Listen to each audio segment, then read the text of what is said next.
Welcome back. Bharat के या दुनिया के किसी भी कोने में अगर कोई स्टॉक मार्केट में इन्वेस्ट करना चाहता है तो वॉरेन बफेट की बात किए बिना वो अपनी बात को आगे नहीं बढ़ा सकते। चाहे वो दोस्तों की महफिल हो, चाहे किसी कंपनी में प्रेजेंटेशन के समय अपने एम्प्लॉयज़ को मोटिवेशन करने का प्रयास।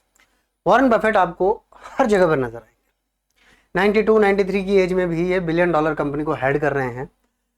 इनके बारे में एक बात यह है कि इन्होंने अपना मेजॉरिटी पैसा जो है वो कंपाउंडिंग से बनाया और वो 50 साल की एज के बाद नजर आने लगा। वॉरेन बफेट ने एक समय पे ये भी कहा कि उन्होंने पहला इन्वेस्टमेंट 11 साल की उम्र में किया और उन्हें दुख है इस बात का कि वो बहुत लेट हो गए उस इन्वेस्टमेंट को करने में, यानी उनको और पहले स्टॉक मार्केट में आना चाहिए था।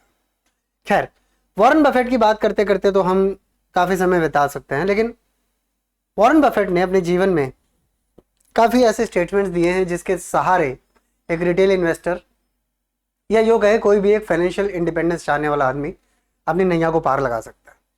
कुछ ऐसे स्टेटमेंट्स जो वॉरेन बफेट ने समय पर दिए हैं उनमें से स्टार्ट करते हैं।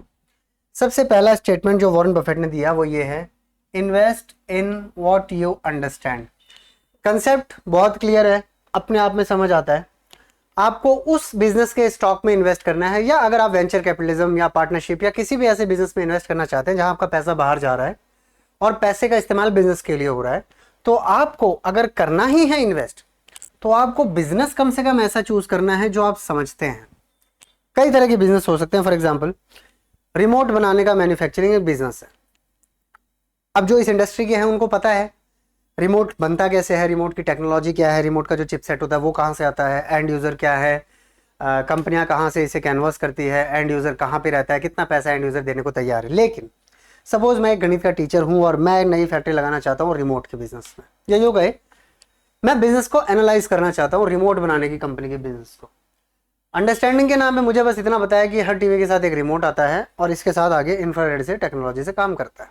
Other than that I don't understand anything. If I invest without understanding the business in remote, I am destined to fail. I will fail one day until and unless I understand the business or learn about the business कि ये चलता कैसे।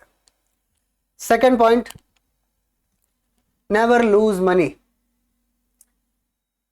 कई बातें Warren Buffett ने अपने time पे कही जिसके अंदर एक बात कही उन्होंने, नेवर लूज मनी। अब India, Pakistan, Australia, China, Sri Lanka, Bharat के कहीं भी, दुनिया भर के किसी भी कोने में बिजनेस का एक कंसेप्ट होता है कि you learn with experience. Business का ही नहीं, दुनिया का, लाइफ का एक एक्सपीरियंस है, यू लर्न विद एक्सपीरियंस। अब वॉरेन बफेट ने ये बात कही है, इसका क्या कंसेप्ट है?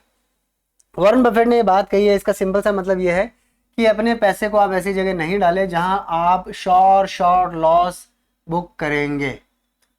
Never lose money. आपका इंटेंशन नहीं होना चाहिए पैसा खोने का। गलतियां हो जाए, एक्सपीरियंस हो जाए, ऑल राइट, अपना पैसा नहीं खोना है। आपका पैसा 1 साल बाद वापस आ जाए with inflation adjusted interest, well and good है।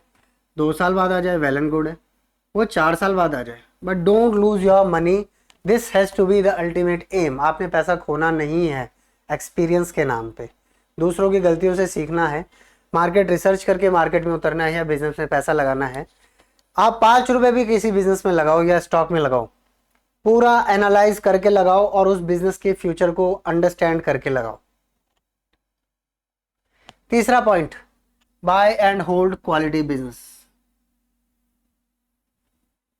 बहुत बड़ी गलती लॉन्ग टर्म इन्वेस्टर के नाम पे शॉर्ट टर्म इन्वेस्टर एक बहुत बड़ी गलती करता है। सपोज ज्योति स्ट्रक्चर्स का स्टॉक है,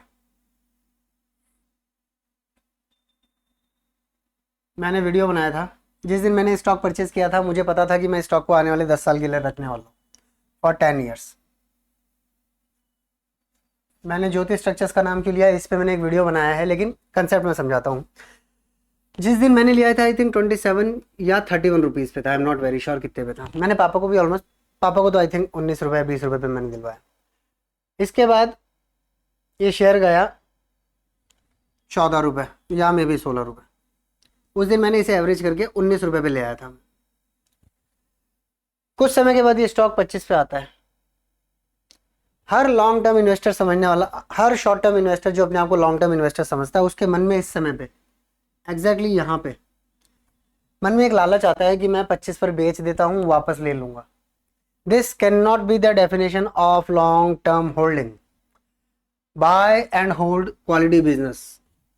इस कंसेप्ट में आपको यहाँ ये समझ आया कि होल्ड द क्वालिटी बिजनेस, मैं होल्ड कर रहा हूं, आप भी होल्ड करिए क्वालिटी बिजनेस, बट उससे पहले बाय द क्वालिटी बिजनेस। आपको होल्ड करना है क्वालिटी बिजनेस को, may be for 5 year, 10 year, 20 year, 25 years, but condition ये है कि आपको बाय भी क्वालिटी का ही बिजनेस करना है। आपको ऐसा बिजनेस नहीं बाय करना है, ऐसा स्टॉक नहीं बाय करना है, ऐसी जगह बिजनेस नहीं लगाना है, पैसा नहीं लगाना है जिसका फ्यूचर आप खुद श्योर नहीं हो सकते, या यो कहे क्वालिटी बिजनेस नहीं हो सकता। क्वालिटी बिजनेस की डेफिनेशन प्रेजेंट सिनेरियो में Jio financial could be a quality business, Ola, Ola का स्टेटमेंट देना कंट्रोवर्शियल हो सकता है, but the fact is Ola is a quality business. Let me explain you. खैर वो फिर कभी एक्सप्लेन करेंगे, बट मेरा अंडरस्टैंडिंग है कि Ola is a quality business, at least the domain is quality purpose. जो डोमेन है इलेक्ट्रिक व्हीकल का, ईवी मार्केट सेगमेंट का, ऑटोमोबाइल का, वो क्वालिटी पर्पस है, क्वालिटी बिजनेस है। Ola is just a company, इसके बाद एथर आएगा, होंडा होंडा निकालेगा, एलएमएल निकालेगा, हजारों कंपनियां हो सकती है, but it has to be the quality business और buy and hold the quality business. ये वॉरेन बफेट का ही एक स्टेटमेंट है। चौथा point, be greedy when others are being fearful and be fearful when others are being greedy. अभी small cap industries में धड़ाधड़ पैसा लोगों ने बनाया भी और लोगों ने पैसा गंवाया भी। एक समय आया था जब स्टॉक गिरा और बहुत अच्छा गिरा, और आज भी मेरे हिसाब से कई लोगों की पोर्टफोलियो रेड है। आई थिंक एक टाइम आया था जो नवंबर से स्टार्ट हो गया था, फिर हमें फरवरी मार्च तक नजर आया, अप्रैल मई तक हमें नजर आया। ये एग्जैक्टली वो सिचुएशन थी, being fearful, market was being fearful. ये जो एपिसोड्स आते हैं समय समय पे, नवंबर जैसे अभी फरवरी मार्च में हमें एपिसोड नजर आया जिसके अंदर बहुत ज़्यादा मार्केट क्रैश हो रहे थे, DIIs FIIs की बात हो रही थी हमारी। आई थिंक लोगों को समझ नहीं आ रहा था कि किस लेवल पे स्टॉप लॉस ट्रिगर होगा, किस लेवल पे एग्जिट करना है, किस लेवल पे एंट्री करना है। But to be very frank, यही वो समय होता है जब आप 22% CAGR और नॉर्मल 12% CAGR का डिफरेंस क्लियर करते हैं। जिन लोगों ने इस मार्केट में ग्रीड दिखाई, वो लोग CAGR 22-25 तक मेंटेन कर लेंगे, एटलीस्ट 18-20 तो कर ही लेंगे, 22, और it's just an example like that. But above average, कहने का मतलब है अबव एवरेज जो CAGR मेंटेन होगा वो इन्हीं बिजनेस मार्केट से होता है। तो वॉरेन बफेट ने ऐसा क्लियर कहा है, be greedy when others are being fearful and be fearful when others are being greedy. इसका मतलब जो साइक्लिकल चेंजेस मार्केट में आपको नजर आएंगे अलग अलग समय पर, आपको उनको फॉलो करना है, and you don't have to be like greedy when others are being fearful. I mean you have to be greedy when others are being fearful. पांचवा point, don't put all your eggs in one basket. अगर देसी भाषा में कहें तो diversification ही means diversification है। इसके अलावा एक चीज और हो सकती है जिसका मतलब यहां पे हो सकता है, don't rely on single source of income. Single source,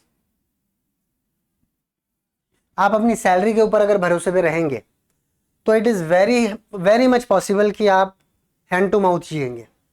may be आपकी सैलरी 5 लाख पर मंथ हो सकती है, 50 लाख पर मंथ हो सकती है, बट द फैक्ट इज आपको फाइनेंशियल फ्रीडम तब मिलेगी when you have multiple sources of revenue, multiple streams of revenue. उसके ऊपर हम एक अलग से वीडियो बनाएंगे कि कैसे एक इंसान can have multiple sources of revenue, और कैसे when you don't have anything you can start, you know when I have too much money, जैसे विराट कोहली है फॉर एग्जांपल, जस्ट एक एग्जांपल दे रहा हूँ, they are not depending on single source, है ना। विराट कोहली के या किसी भी सेलिब्रिटी का प्राइमरी सोर्स ऑफ इनकम उसका आर्ट हो सकता है, स्पोर्ट हो सकता है, एक्टिंग हो सकती है, लेकिन एक समय पे आने के बाद when they have money, when they have collected so much money, they do one single thing जिससे उनको रेवेन्यू मिलता रहे। एक ऐड कर लेता हूँ, होटल और रेस्टोरेंट, बहुत सारे सेलिब्रिटीज के होटल और रेस्टोरेंट हैं। Second, they can have a fashion chain, Hrithik Roshan की है, युवराज सिंह की है। तीसरा, स्कूल कॉलेज।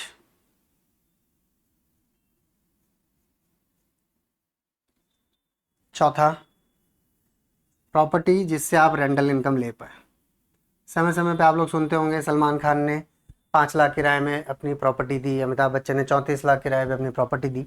तो ये वो सोर्सेज ऑफ रेवेन्यू होते हैं when you have money for initial expenses. जैसे होटल इन्वेस्ट करने में, होटल के लिए आपको या तो लीज करना पड़ेगा, प्रॉपर्टी बाय करने की पड़ेगी, स्ट्रक्चर बनाना पड़ेगा, आपको स्टाफ रखना पड़ेगा, मार्केटिंग करना पड़ेगा, इन्वेस्टमेंट है। फैशन चेन के लिए भी सेम कंसेप्ट है, स्कूल कॉलेज के लिए भी सेम है, और प्रॉपर्टीज वाले कंसेप्ट में भी सेम है। So when you have money these things are easy, है ना। तो वॉरेन बफेट का ये स्टेटमेंट कि don't put all your eggs in one basket, उन लोगों के लिए आसान पड़ जाता है जिन लोगों के पास एक पैसा हो गया, लेकिन जिनके स्टार्ट करना है उनके लिए थोड़ा सा डिफिकल्ट है। उसके लिए हम और वीडियो बनाएंगे आने वाले टाइम में। सो फॉर टाइम बिंग यही था जो वीडियोस थे about Warren Buffett's investing strategy, at least 5 points जिससे हम स्टार्ट कर सकते हैं। बाकी मिलते हैं अगले वीडियो में। Do let me know in the comments, आप किसी और टॉपिक पर वीडियो चाहते हैं या कोई ऐसी चीज़ जो आपको जाननी है मेरे थ्रू, मुझे बताइएगा। थैंक यू, जय हिंद।